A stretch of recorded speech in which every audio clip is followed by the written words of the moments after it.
Another sunny day. The ocean breeze carried our ocean craft through the sea towards our destination. It had been months since I found myself aboard this crew, is what I believe they call themselves. Today I found myself in what has become my usual spot during these mid-morning sunrises, leaning on the handrails and watching the ocean waves. Hey, Pinky. Thought I'd give you a heads up. We'll be arriving in Feywild in a couple hours. I perked up upon hearing this, pulling my attention from the ocean breeze I had been enjoying. Obey! Thank you, friend, Mirit, for the relaying of this news to me. It has been a most wondrous journey on this ocean craft of yours. I am the most excited to get back to the dry shore, though. You and me both, Pinky. Just mind yourself. Stay out of trouble when you get to Feywild. That place will swallow you whole if you're not careful. Mirit gave me her usual wave before heading back to her duties on the craft. I furrowed my brows at her, unsure as to what she meant by swallowed whole. Maybe the locals like to dine until the bursting? Well, as long as it's departing like a satyr, I think I'll be safe.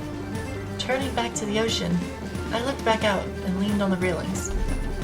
My thoughts danced wildly as I thought about the many new curious things I had learned on this journey.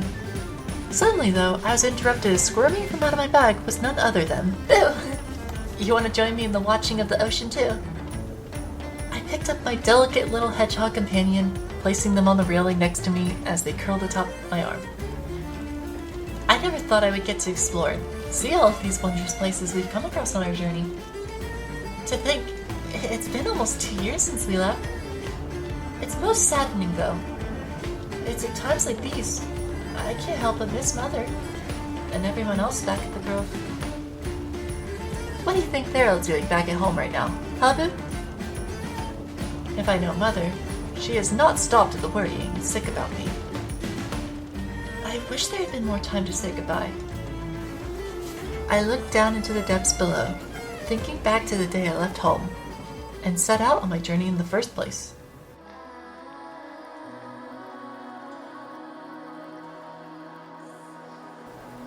It felt like a lifetime ago. Strangely enough, but maybe that's just because I've never left home before. Is this what the homesickness is like? It had been a day like any other in the Grove. I had been out exploring with my friend Seal like we always did. As the only child of the Grove, I learned quickly that you have to make your own fun. Sprites and pixies made some of the best playmates. Some fey creatures, though, were a little too mature. Or I was told not to bother them by Mother. I had just gotten back from the exploring the tree and domain with Seal and Boo. You would not believe how cranky those old trees can get if ruffled slightly on the wrong side of the bark. But we did manage to make it back without too much fuss. That is, until I bumped into Mother. My little petal, why have I been hearing talk of you and Zeal disturbing the treants? You know you're not supposed to explore around there. I know, Mother. It's just... Well, Zeal wanted to do the exploring together today, and we have explored practically every inch of the Grove, so Zeal offered to show me a secret spot in the Grove. But to get to it, you have to go past the treants. We didn't mean to disturb anyone, though. I understand that, my little petal. But there are just some places in the Grove that are off limits. That being said, how about you come tell me about your explorations for the day, and I'll braid your hair. I perked up, beaming a smile at Mother as I rushed into her waiting embrace. We took our usual seats together as I relayed the day's events, all the while she expertly braided through my hair. Suddenly, though, she stopped and fastened something around my neck. What's this, Mother? Dangling from a leather cord, now around my neck, was a peculiar ring. Inspecting it, there was some sort of instrument carved into it. I think it's time I pass this on to you, my little petal. It was your father's signet ring. A memento he left for me that now I pass on to you for safekeeping. Really? Are you sure? Yes, my little petal. I think it's time. Your father would have wanted you to have it after all. I smiled down at the memento before me, before furrowing my brows and turning myself around to face Mother. Mother, what was Father like? I looked up at her expectantly as she paused. Her smile gradually faded as she thought how best to respond. I think it's time I tell you a little secret, my petal. You see, your father was a charming, brave, and kind man. But we met at a time when our worlds could no longer coexist. Long ago, there was a time when the grove was a place open to both the mortal realm and the Fey realm. Things shifted, however, and a barrier was erected to protect us from the dangers of the mortal realm. I'm not sure I understand, Mother. I know very little of the barrier that protects us, but from what danger? Why did we need to close ourselves off from the mortal realm? Do not worry yourself about that, my little petal. There will come a time when you are older and all will be revealed. But for now, I think it's time for this little petal to get herself some sleep. She has a big day of exploring tomorrow. She wrapped me up tightly in a hug, kissing my forehead like she always did before sending me off to my room for the night. I had been unable to sleep, though, as I lay in bed thinking about what Mama had told me. Father was a brave man, but because of some event in the past, we had sealed the grove off. As I lay there wondering what could have happened, the strangest of things happened. A gentle breeze came into the room as this sensation washed over me, and suddenly a voice, calm and soothing, rang out in my head. Come to me, Nixalia, daughter of the Nympharacine. I quickly sat up, looking around for the source of this mysterious voice. Though, for some reason, it felt like I had known them all my life.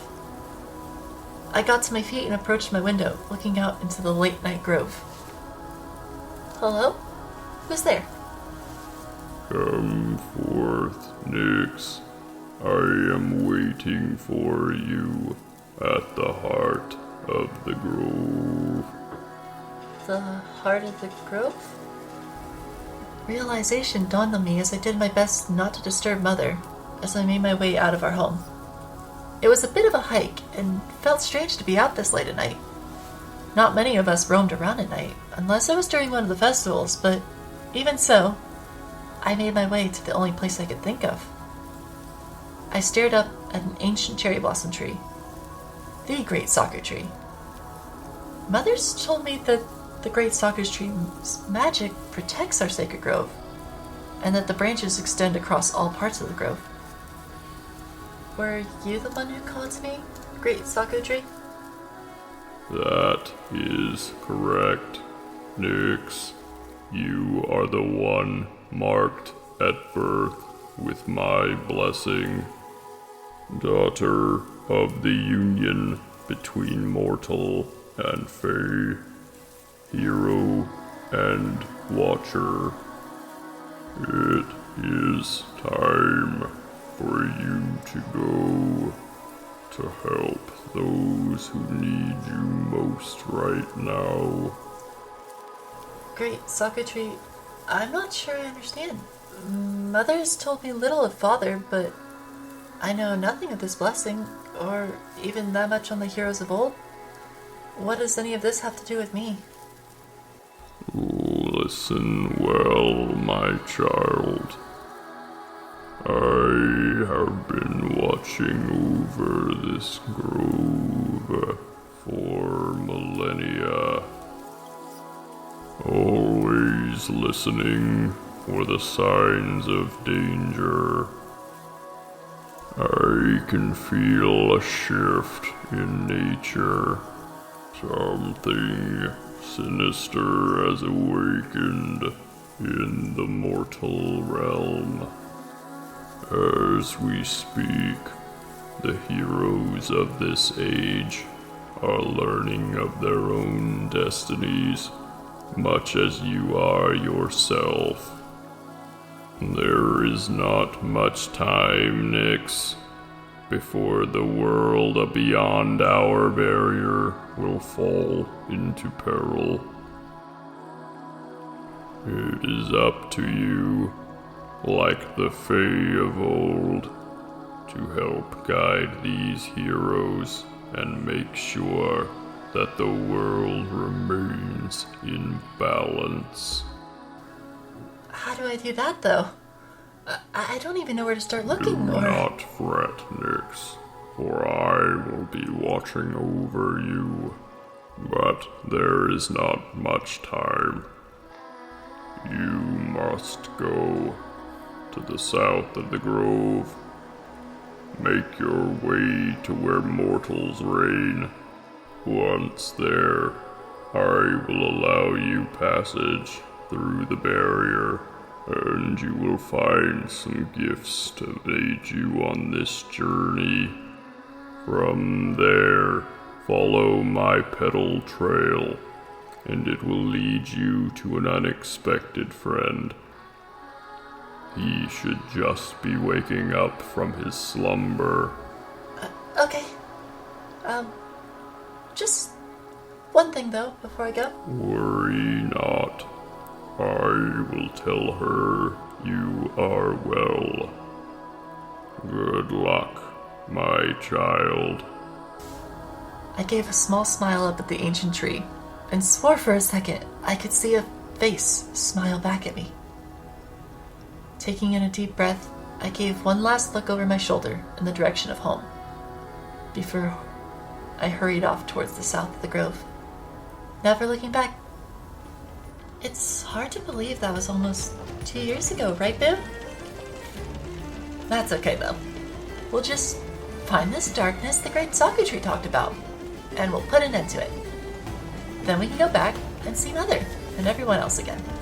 Boo nuzzled up to my hand, and I lifted him, planting a kiss on his fuzzy little forehead. Right then.